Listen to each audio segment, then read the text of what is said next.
Mexican national team captain Edson Alvarez might be leaving West Ham in the upcoming summer. Maybe Monaco, maybe Dortmund, maybe Tottenham. We're here to talk about it today with our resident West Ham and Mexico fan Andres here, Come on. per usual. So Come Andres, on. obviously we have to pan to you first. How Yeah. how does this make you feel, my friend, of Edson Sad. leaving your club? S- Sad. Sad. I mean, we had a first grade season together, you know what I mean? First grade season. Things looked like it was going well. Honeymoon phase, maybe, if you will. Hmm. And then things took a tragic turn. Multiple yellow cards. A lot of sending offs, if it seems like. I think he got sent off already 3 times this season. Uh and now he's just on the bench, not even playing, just on the bench, and it's sad to see because he doesn't deserve to be on the bench. Especially, you're the captain for your national team. You should not be on the bench at the club you're at if you're being the captain. You know what I mean, and being the best player for your national team. It's sad to see. I love Eddie so much. He's a great guy. I'm sure. Don't know him personally, but I'm sure he's a great guy. It's sad. It's sad. It's just depressing, bro. I didn't Just mean to make you depressing. cry. I'm sorry. I didn't mean to get the tears No, flowing it's yet. just like I don't know, like Lopetegui. Our midfield is so shit. Like it makes him look bad. You know what I mean? Like Just the midfield, or okay, you know what? Anything past our man, fuck you. Any, anything past like our midfield is so bad that Edson looks bad because he's a CDM naturally, right? And he's gonna sit in front of the center backs, but you have two guys in front of you, James Ward-Prowse, Thomas Suchek, whatever you want in there, Carlos Soler, whoever, that are so slow in transition that like yeah, you're gonna get exposed because you're one guy against three attackers and they're gonna just pass around you. You're eventually gonna have to step to someone, so therefore he looks bad. And yeah, I understand.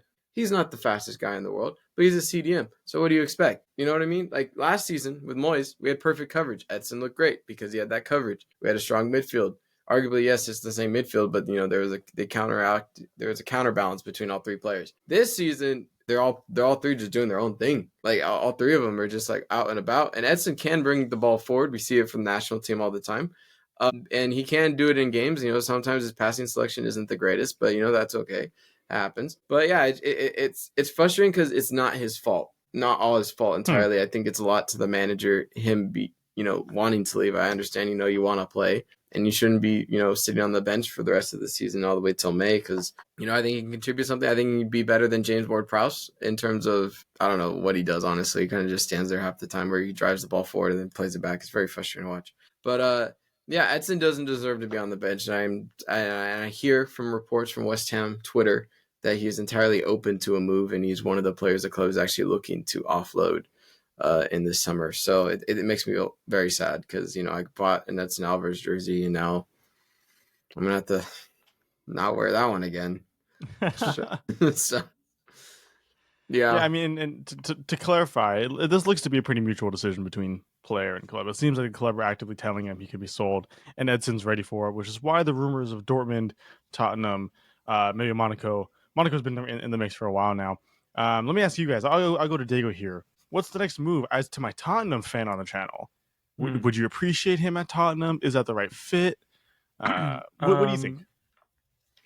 Specifically for Tottenham, no, not the right fit. I appreciate him as a player. I see his value. I think when he is in the right system, he can be a very solid kind of, defensive midfielder. Like you said, he can't cover the ground the fastest, but he's physical. He's got a good eye for the ball. Like he's very good for the team that needs that kind of protector. And I think Tottenham is not that team for him. I think we require more. We're playing more technical players in that defensive role. But I'm totally up for him going to a club that needs that right now. I don't know if it's Dortmund. I don't know if it's Monaco.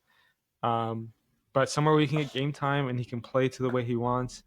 I think potentially Monaco might be the best bet. The Bundesliga can be very open. There's a lot of open spots. I don't know how well he would, if he maybe he can manage all that running, but Bundesliga is very open. There's a lot of running in that league. I feel like League One, there's a lot of midfielders that love that physicality, and I think he would fit right in there. I think he'd be perfect for it, and he'd get the game time. He'd be a big experience head in the roster. So like, I think personally, I think Monaco is a good choice for him, and I think somewhere that he can play. He can play and not get sent off, control that aggression a little, because you want to be able to play and get that. Confidence is so key in sports in general. Confidence is so key. It can really ruin a player when they're low on confidence. And so when you're not playing, you're getting sent off. Form's bad. Team's form is bad. Like all of that can really mess with your head. So I think he needs that fresh start, and that really does help, that fresh start. So I think Monaco or something like that would be perfect.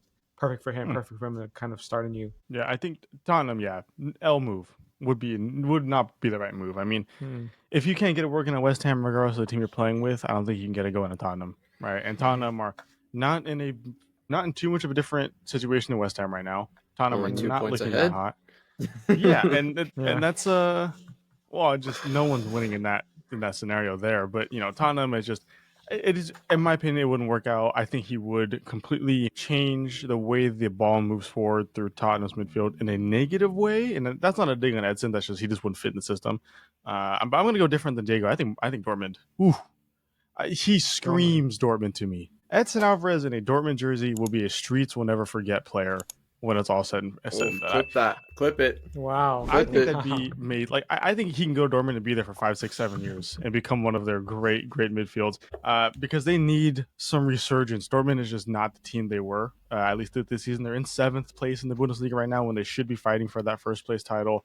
Dortmund just doesn't look good. The midfield is decent. They have some great players, obviously Emre Can being one of them, but they have a really young midfield, somewhat. A lot of younger players are being involved there. I just think Edson would bring that more defensive midfield mentality, being able to move the ball forward through Dortmund's midfield. I think it just fits a lot better. It just fits so much better. I think Dortmund would be a fantastic move. And Dortmund, they love their CONCACAF players sometimes. They have Cole Campbell in there right now, who's an up-and-coming American. Obviously Christian Pulisic got his big start at Dortmund. I think it's be good. Also, from a marketing sense, Dortmund hasn't had like that player. Dortmund always has those kind of players that gets people talking. Everybody knows Dortmund for the Aubameyangs, the Marco Reus's, the Hummels, all these players. I feel like they don't really have that player right now. I think Edson goes. I think Edson makes it a more admirable, watchable, talk aboutable side in Borussia Dortmund. What do you mean talk about? No, talk aboutable. Talk aboutable? Andres, come on. My bad. Let me flow. That's on me. Let me flow. That's on me. Sorry. Don't interrupt the flow state. Jesus My bad, G. Christ. But I mean, okay, Premier League though, I think his time in the Premier League is done. At least for now. Not to say he won't come back in the future, maybe, but I just don't think the Premier League is the right placement for him. To be honest though, when he went to West Ham, oh man, I thought that was a match made in heaven. I'm not even gonna lie to you. But he balled out his first season. He did really well. I was like, okay, cool. And then I don't know what the hell happened. Like it was just, I genuinely think it's just the manager. You have Lopetegui, you have Potter now. Like they're asking two different things, and he's just not that player.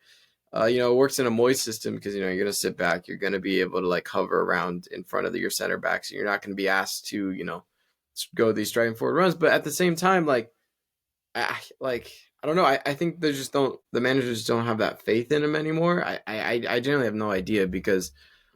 He should be doing well. He should be starting, in my opinion, especially based on how that midfield played last weekend against Southampton. Dreadful. And I think we just need an anchor right now, and just check him in for the rest of the season. It's just utterly bizarre the change up between this past season, this season now, and then last season. He's not even the same player. Like he's barely winning tackles he's going into, if that, or he's mistiming tackles, hence why all the yellow cards. So it's just I don't know what happened. Something happened behind the scenes. It's gotta be. There's no way that it just randomly all of a sudden he's not the best at the moment. It's just I mean, it could be a number of things, right? You think about what happened between this season, last season, big injury, Copa America. That was a pretty big deal, and that could have had a long-term impact on the way Edson plays. The whole yellow card / red card fiasco that has happened numerous times with West Ham. Your manager loses faith in you because you aren't available anymore in those scenarios. And not only are you not available, you're taking the team down with you because you're down the man, right? It didn't even matter those games, honestly. I didn't even blame them because we were losing so badly. But in general, at least, that's not what you want your player to be doing. Whether you're losing 4-5-0 or nothing, you don't want your player going out there and get a red card and making you guys look worse, right? So what happens is the manager loses a little bit more faith in the player, and as a result, the player loses a bit more faith in himself. It could be a whole number of things, but those are the two I would give. Now, I do think, though, wherever he goes, he needs to go somewhere where he's playing every single game, bare minimum 65 minutes. because what's happening next summer at the end of next season is the World Cup, right? And he needs to be, for Mexico's sake, he needs to be in consistent top form going into that. Yep. Yeah, he turns up for Mexico, regardless of club situation, pretty much no matter what, for the most part.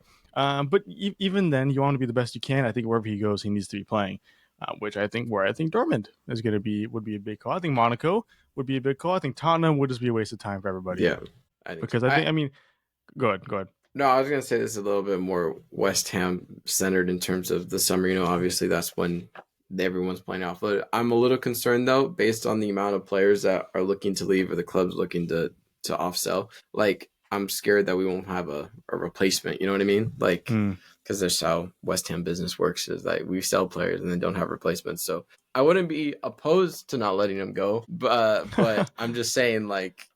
I'm concerned that we won't find that CDM replacement that we're looking for so I'm just saying there's a chance that I can see us offloading other players and then he's like at the bottom priority list and then he just stays. So that's also a possibility. I mean, that's fair, but like, I don't see it. I think honestly at this point, I don't want to say ties are severed between him and the club, but I think it's damn near close. I mean, West Ham just have to find their own identity, and I don't think that identity involves Edson Alvarez anymore. Like at this point, I'm to West Ham and to Tottenham, Manchester United too. You were very lucky that the bottom three are so bad, are historically bad this year. I thank God every day. Because without that, the likes of West Ham, Tottenham, United, who should be arguably on paper top 7-8 teams in the season. That's what I like to hear. Okay, well, yes. If the bottom three teams weren't so horrible, I think West Ham would be in the relegation race right now, without a doubt. And then it'd be a lot different. Edson is lucky that he still has a Premier League team to be part of if he wanted to. I just don't think you'd want to at this point. I just don't think there's not much redeeming that's going to happen for West Ham to Edson or vice versa. I don't see a lot happening. But of course, if you have a different opinion, let us know in the comments down below, because this is a pretty big deal for a lot of the fans of the channel, whether you're a West Ham fan, Andrea, whether you're a Premier League fan, whether you're a Mexican national team fan. This changes a lot of things in and around world football. So, yes. Combining the looks. It always finds a way to put the sunglasses on to shade away from the darkness. Oh, no. Just to make it more dark. Just to make his life more dark as a West Ham fan, to be honest. There's no need for that, man. There's just no need. They did it themselves. I mean, I'm used to the hate. You know what I mean? Like I'm used to this relegation scrap. Luckily, we don't even got to worry about it. But like, it's not like I haven't been there before. So I mean, Tottenham, it's new, but like for us, it's just kind of like back to the usual business. So can't even complain anymore, really. You know what I should do is I should clip all the clips from you guys talking about when Chelsea finished back in 12th. You guys remember that? Oh yeah. That's pretty great. I just want to see if you guys remember that, and just 12th was like the worst top six could do. So bad, worst Big Six season in a while. Yeah, it was. It was pretty bad. Yeah, I mean, this is our first bad season in a long time. You know what I mean? So like, that was ours too. I get it. No, I get it. Hey man, when you have so much money built in your squad, I sure hope you do a little bit better than 12. Hey, you spent too. You spent. Yeah, we did a whole video about the spending. Your squad is significantly bigger than our squad. He's doing the Trump hands now. He's doing the Trump hands. No, I'm just saying. Like, look, your squad is significantly more expensive than our squad, easily, and younger. So, like, you shouldn't be in 12th in that situation at all. Our squad is the second oldest squad in the Premier League. We're shit right now, and I can't wait to offload a bunch of players. It'll be great, but I'm scared we're not going to get replacements for those players, and that's concerning. So we might rock up with 15 players next season. I'm not being serious. And they're all academy players. Man, shut up. Man, thank you guys for watching. Hope you guys enjoyed. Catch you guys in the next one. And peace.